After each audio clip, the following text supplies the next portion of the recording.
Namaskaram, my name is S. Ashok Kumar. Welcome to my channel. In this part, I am going to explain about the pancreas. What is the important point about the pancreas? Pancreas is heterocrine or composite gland. Composite gland. What is the meaning of this heterocrine gland? This pancreas consists of both endocrine and also exocrine property. Both duct cells are there and also ductless cells also present. Composite means a mixture, both exocrine and endocrine. So pancreas belongs to heterocrine gland that consists of both endocrine. Endocrine means what? Ductless. And also exocrine also. Exocrine means what? Duct. Both parts are present. First you take the endocrine. This endocrine property of the pancreas contributed by the cells are islets of Langerhans. Langerhans means the islets of Langerhans cells are ductless cells contributing the endocrine property to the pancreas. These islets of Langerhans cells are 1 to 2% of the total pancreas. These exocrine properties are contributed by the acinar cells. Means acinar cells are the duct cells that contributes exocrine property to the pancreas. Now first we will speak about this endocrine property. There are different types of islet cells are present, islets of Langerhans cells present, mainly two. Those include alpha cells and beta cells. There are other minor things, gamma and delta cells also present, but for the exam point of view, you should remember alpha and beta cells.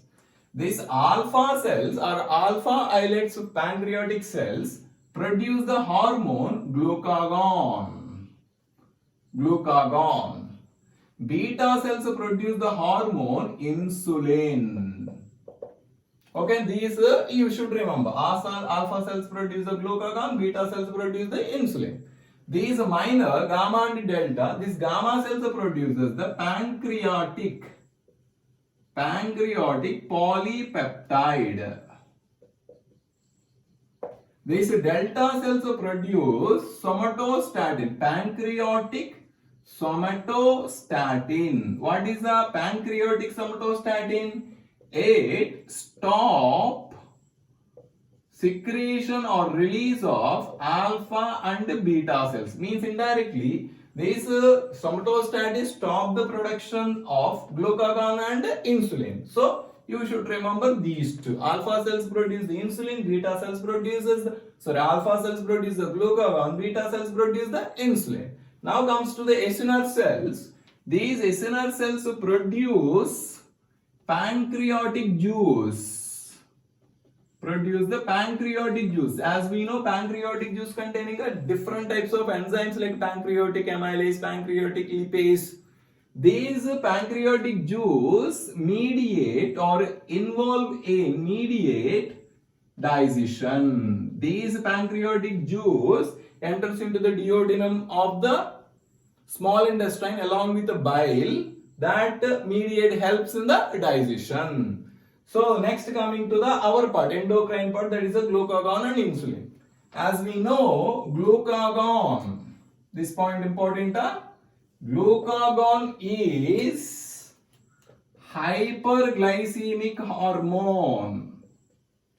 Hyperglycemic hormone. That means what? When glucagon is released into the blood glucose level will increase. Whatever the situation, that means glucagon responsible for increase the blood glucose level means what? Glucagon produced into the blood when there is a hypoglycemia. Then glucagon increase the blood glucose level. Same way, insulin. Insulin is, so again is this one, hypoglycemic hormone. What is the meaning of hypoglycemic hormone? This insulin responsible for decreasing the blood glucose level. That means glucagon and insulin both are synergic or antagonistic. Definitely these glucagon and insulin are antagonistic because it is responsible for increase the blood glucose level. Insulin is responsible for decrease the blood glucose level. So, but epinephrine and norepinephrine both are synergic. T3 and T4 are synergic. But TCT and parathyroid hormone both are antagonistic. So, like glucagon and insulin is both are belongs to antagonistic hormones. Next, I am going to explain about the biochemical effects of the insulin. So, come to biochemical or biological effects of insulin. So, first I am telling effect of insulin on carbohydrate metabolism. As we expected, insulin immediately when I said on carbohydrate metabolism, it decreases the blood glucose level. So hypoglycemia, that is a very simple like, consider this is a cell. So when I said carbohydrate metabolism, which tissue you need to take? Liver. So this is a liver cell. Okay? Conceptually understand. Now you take a transporter. Consider as a glucose transporter. Once we take in the food, that food containing a carbohydrate, that starch get digested into the glucose, that glucose enter into the blood. So, sharply blood glucose level increases, that is called as acute hyperglycemia. We can observe after digestion. So, that means this considered as a blood containing high amount of glucose. That means indirectly cells containing a less amount of glucose only. Na?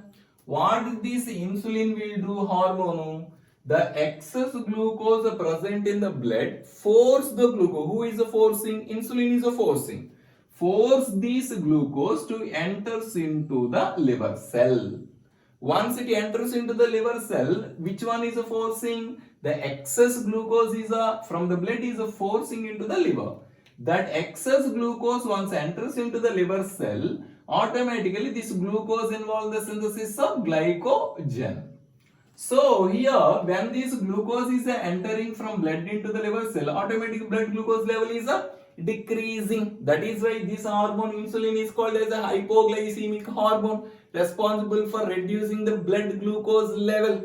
That means effect on carbohydrate metabolism is force the glucose, insulin make or increase glucose enter into liver cell. Okay?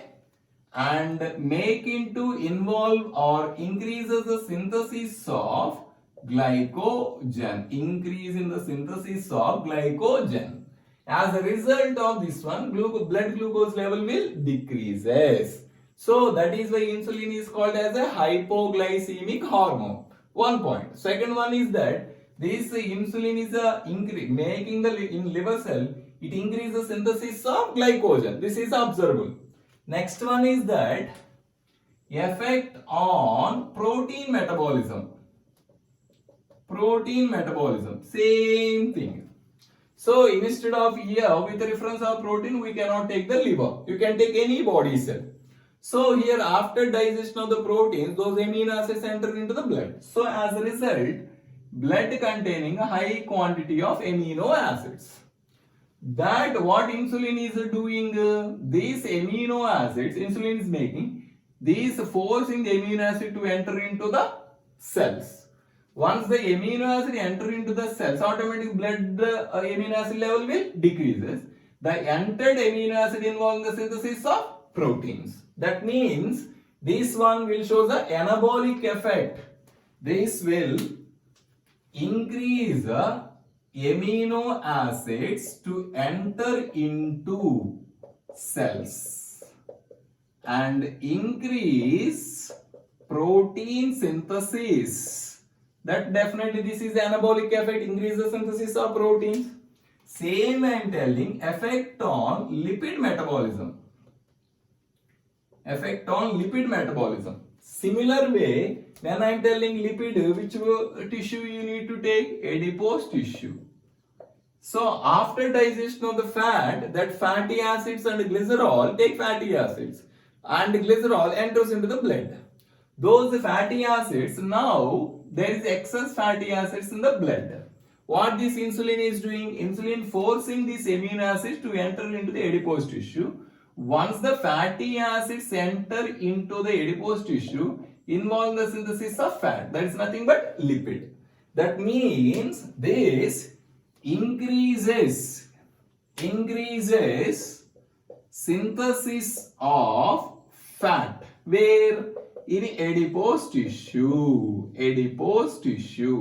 So here, if you understand, insulin increases synthesis of glycogen, increases synthesis of protein, increases the synthesis of lipids. So overall, what is the conclusion? Insulin hormone belongs to anabolic hormone.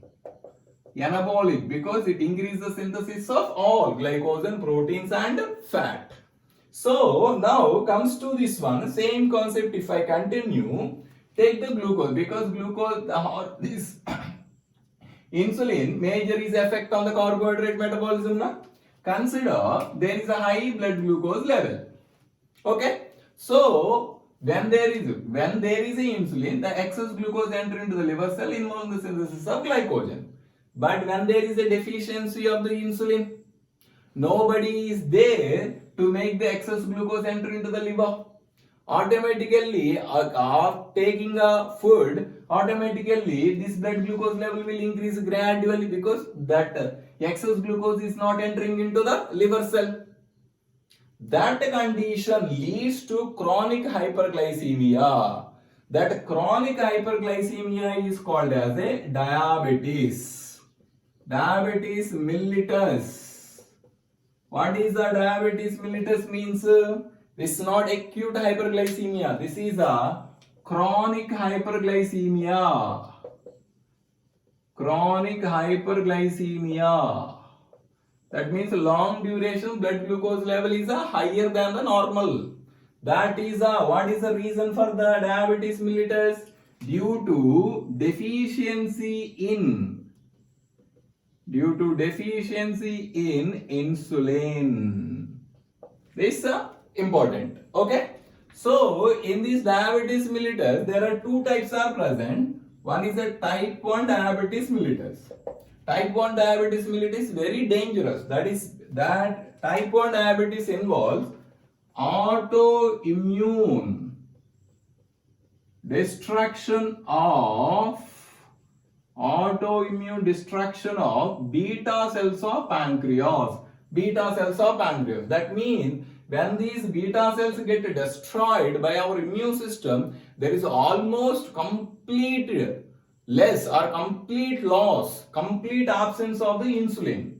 That is why that person will show the very chronic, very excess hyperglycemia. That comes under type 1. That is a somewhat rare only. Next one is a type 2. The type 2 diabetes mellitus is because of environmental factors. That means what? Excess eating of the sugars. So many persons will eat the sugars excessively. That leads to type 2 diabetes mellitus. So here this point important. Okay, now these are the some of the biochemical or biological effects of the insulin. After that, I am going to explain about the biochemical effects of the glucagon. Comes to biochemical or biological effects of glucagon. First, I am telling effect of glucagon on carbohydrate metabolism. Immediately, you can understand glucagon is a hyperglycemic hormone. That means it increases blood glucose level.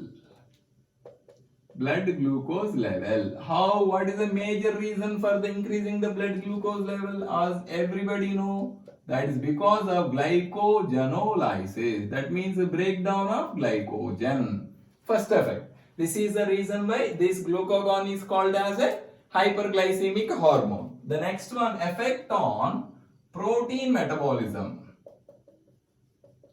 This glucagon increase proteolysis. That means increases the breakdown of proteins. The next one, effect on lipid metabolism. effect of lipid metabolism. Glucagon increases lipolysis. Lipolysis. So increases the breakdown of the lipids. If you clearly understand the functions of insulin, biochemical effects of the insulin, exactly these glucagon exactly opposite. That is why overall glucagon increase the breakdown of glycogen, increase the breakdown of proteins, increase the breakdown of lipids. So overall what you need to understand? This glucagon belongs to catabolic hormone. Exactly like first point is that glucagon is exactly like opposite to insulin to remember. Next one is that glucagon is a catabolic hormone exactly like a catecholamine hormone, that is epinephrine and norepinephrine. Those epinephrine and norepinephrine also belongs to same effects. That is why you can remember glucagon, epinephrine and norepinephrine all are catabolic hormones. This insulin is a anabolic hormone. This is about the pancreas, insulin and glucagon and their biochemical effects. Till now, if you understand the concept well, you can like and share this video to your friends and subscribe our channel. Definitely this video is help for your NEET exam. So if you have any doubts about this chapter, you can comment below. Thank you.